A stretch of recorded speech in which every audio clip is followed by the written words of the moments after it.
ये रावला पुलिस थाना अंतर्गत 5 पीएसडी एक चक है। जी जी। तो मुख्य नहर पर, नहर के किनारे जो है वो आर्मी के पुराने बंकर बने हुए हैं।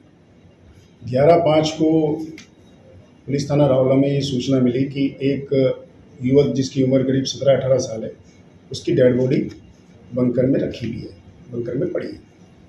इस पर पुलिस तुरंत मौके पे पहुंची। मौके पे पहुंच के देखा तो एक करीब 17-18 साल का नवयुवक जिसकी डेड बॉडी बंकर में रखी थी।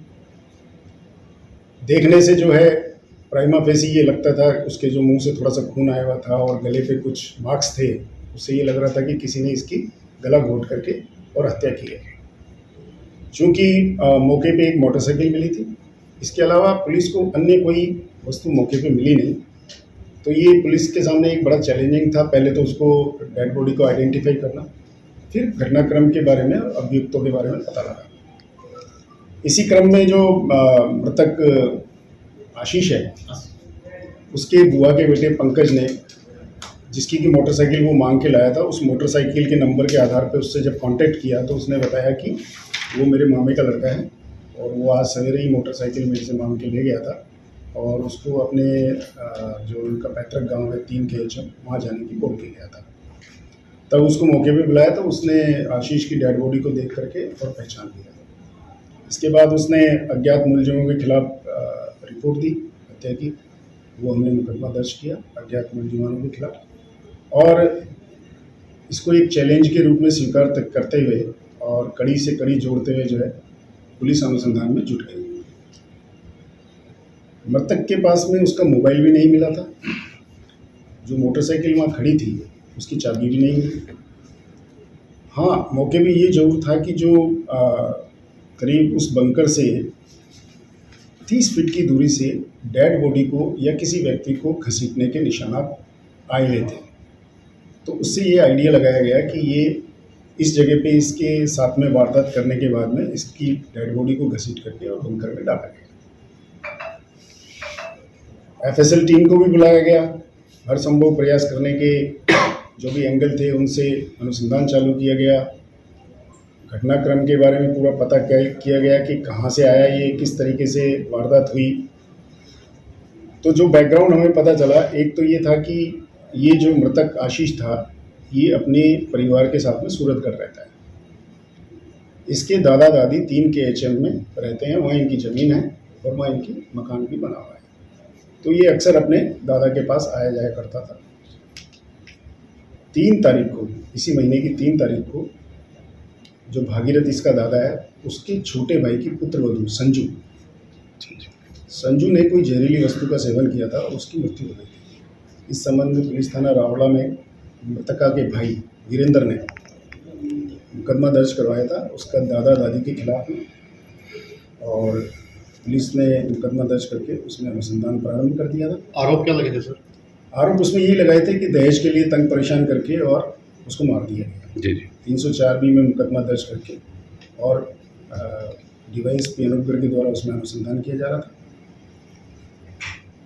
जब ये घटना घटित हुई तो चूँकि घटनास्थल पे ऐसे कोई आलामात हमें मिले नहीं, कोई ऐसी लीड मिली नहीं, तो रावला मंडी में जितने भी CCTV फुटेज थे उनको जब देखा गया तो उससे ये तथ्य सामने आया कि उक्त मृतक आशीष जो है करीब दोपहर में 1:26 पे रावला मंडी में उसके फूफा की दुकान से रवाना होता है मोटरसाइकिल पर और उसके हाथ में मोबाइल है और वो लगातार उस मोबाइल पे बीच बीच में रुक करके चैटिंग भी कर रहा है। कॉल नहीं कर रहा है, चैटिंग कर रहा है। उसके बाद में जब इस एंगल को हमने देखा कि इसकी कहाँ से रंजिश हो सकती है, किस बात को लेकर के और इसकी हत्या की जा सकती है, वो कौन लोग हो सकते हैं संदिग्ध लोग जो इस वारदात में इन्वॉल्व हैं, तो पुलिस के पास एक चुनौती थी अज्ञात मुलजिमानों का पता लगाने की।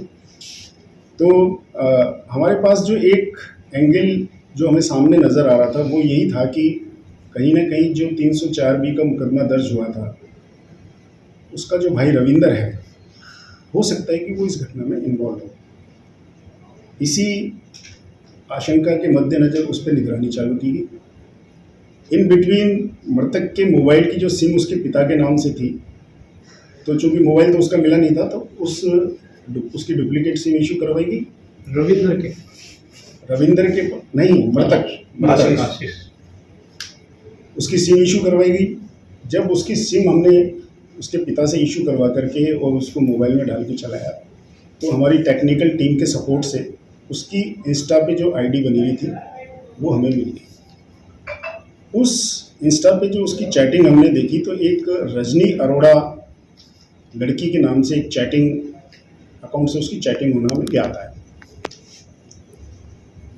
और थोड़ा सा शक हमें इस वजह से भी हो गया था कि उस चैटिंग में जो सामने रजनी अरोड़ा की तरफ से जो मैसेज किए गए थे वो डिलीट थे उसमें, और जो मृतक आशीष ने जो मैसेजेस किए थे वो उसमें हमें मिल गए।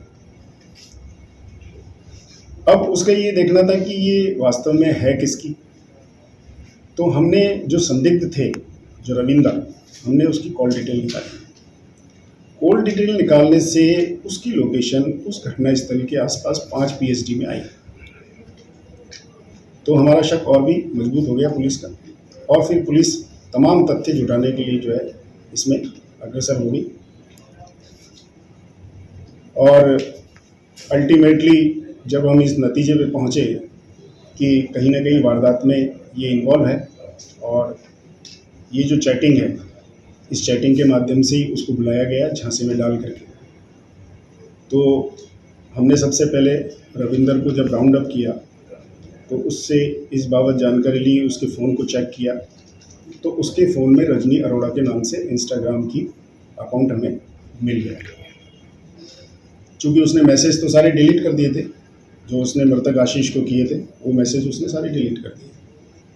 जब हमने उससे थोड़ा मनोवैज्ञानिक तरीके से, और जो भी हमारे पास अवेलेबल सीडीआर थी उनसे जब, और जो लोकेशन उनकी आ रही थी उससे जब हमने पूछताछ करी, तो उसने इस बात को, इस वारदात को स्वीकार किया। और पुलिस पूछताछ में उसने बताया कि मेरी बहन जो संजू 3 तारीख को जहर खा के मरी थी, या ससुराल वालों ने उसको जहर दे के मारा था, उसी दिन से मैं इनसे बदला लेने की फिराक में था। और दादा दादी के बारे में भी मुझे पूछना था कि वो फरार है तो कहाँ है। तो इसलिए मैंने इसको इस आईडी के माध्यम से झांसे में लेकर के और सूरतगढ़ बुलाया मिलने के लिए लड़की के बहाने। और लगातार उससे 11 तारीख को मैसेजेस करके और उसको लोकेशन बताते रहे, और उसको आगे से आगे बुलाया। 11 तारीख को जब ये अपनी फूफा की दुकान से निकला, तो इसने 1-2 जगह सिंधी धर्मशाला या उमेरिया कॉलेज का एड्रेस भी पूछा था, और आगे के कुछ सीसीटीवी फुटेज में भी हमें उमेरिया कॉलेज के पीछे से नहर की पटरी की तरफ जाता हुआ दिखा था। जब हमने इससे पूछताछ करी तो इसने सारी वारदात को कबूल किया, और इसने जो हमें बताया अब तक, इस वारदात को अंजाम देने के लिए इसकी प्लानिंग के तहत इसने अपने एक मित्र अमित को भी मिलाया, और मृतक आशीष को इन्होंने 5 पीएसडी नहर के पटड़े पे बुला करके, और थोड़ी दूर आगे उसको अपनी मोटरसाइकिल में बिठा करके ले गए, और जहाँ पर ये इसकी मृतक की डेड बॉडी मिली थी वहाँ बैठ करके इन्होंने इसके साथ में पहले बातचीत वगैरह भी करी, दादा दादी के बारे में पूछा। फिर इनकी आपस में उस बात को लेकर के और झगड़ा भी हुआ। तो जो मुख्य आरोपी है रविंदर, उसने उसके साथ मारपीट भी करी, और आवेश में आकर के उसने जो है अपनी प्लानिंग के तहत उसे वो और तो कुछ मारने का हथियार सूझा नहीं, उसने अपना बेल्ट निकाला और बेल्ट उसके गले में डाल दिया। गले में डाल के उस बेल्ट को कस दिया। थोड़ी देर में वो मृतक आशीष जो निराल होकर गिर गया। जब इसने देखा कि मर गया है, तो रविंदर और अमित ने उसको खींच करके और पास ही 30-40 फीट की दूरी पे जो मोर्चा बना हुआ था उस मोर्चे के अंदर डेड बॉडी डाला, और ये लोग घटनास्थल से चले गए। अभी मृतक के एक तो मोबाइल नहीं मिला, एक जो मृतक की जो मोटरसाइकिल थी उसकी चाबी नहीं मिली, मृतक के गले में एक जो साफा था, साफ़ी जो गर्मी के दिनों में बांधने के लिए होते हैं, वो नहीं मिली। तो ये इनसे अनुसंधान में ये आगे सुनिश्चित किया जाएगा कि किस प्रकार से इसने उसका डिस्पोजल किया या कहाँ पर हो गया।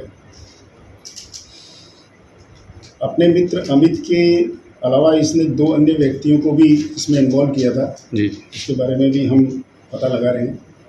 जिन्होंने इसके आगे पीछे कहीं रैकी भी करी थी, ऐसा जानकारी में आ रहा है। तो उनके बारे में पुलिस पता चल लगा रही है। इस मामले में कितनी गिरफ्तारी हुई है? अभी हमने मुख्य आरोपी जो अमित और रविंदर है, उनको दोनों को पुलिस ने आज अरेस्ट कर लिया है और घटना के बाबत समस्त साक्ष्य जुटाए जा रहे हैं। हमारी रावला पुलिस टीम ने इसमें बहुत ही मेहनत से इस चुनौतीपूर्ण कार्य को संपन्न किया है। हमारे अधिकारी और जवानों ने मिलकर के दिन रात इसमें मेहनत करके 3-4 दिन के अंदर अंदर इस ब्लाइंड मर्डर को ट्रेस करके और वर्कआउट किया है। सर, जो आरोपी है रविंदर, ये रजनी नाम की आईडी इसने कब बनाई थी?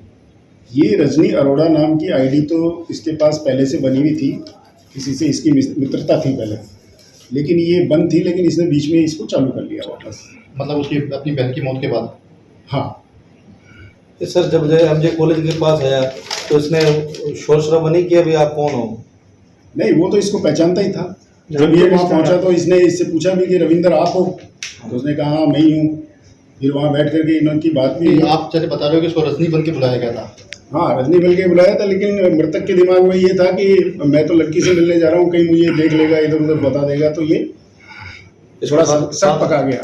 तो इसने जो इसकी हत्या की थी वो किस टाइम की, सर क्या सामने आया है?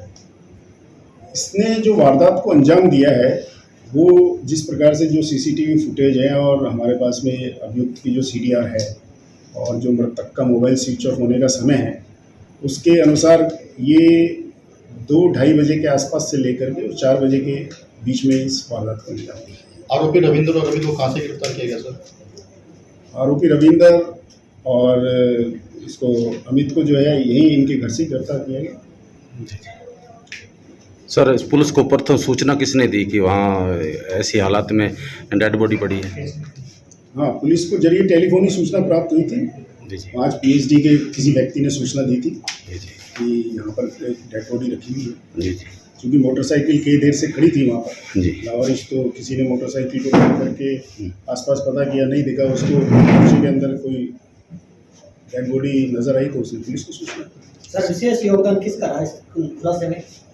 ये हमारी जो रावला पुलिस टीम है, इसने पूरी टीम ने ही काम किया है और सभी जवानों ने और थानाधिकारी ने मिल करके इस पर वर्कआउट किया है और उसी का नतीजा है कि ब्लाइंड मर्डर को हमने इतनी जल्दी ट्रेस किया। Okay sir, thank you. धन्यवाद। ये 2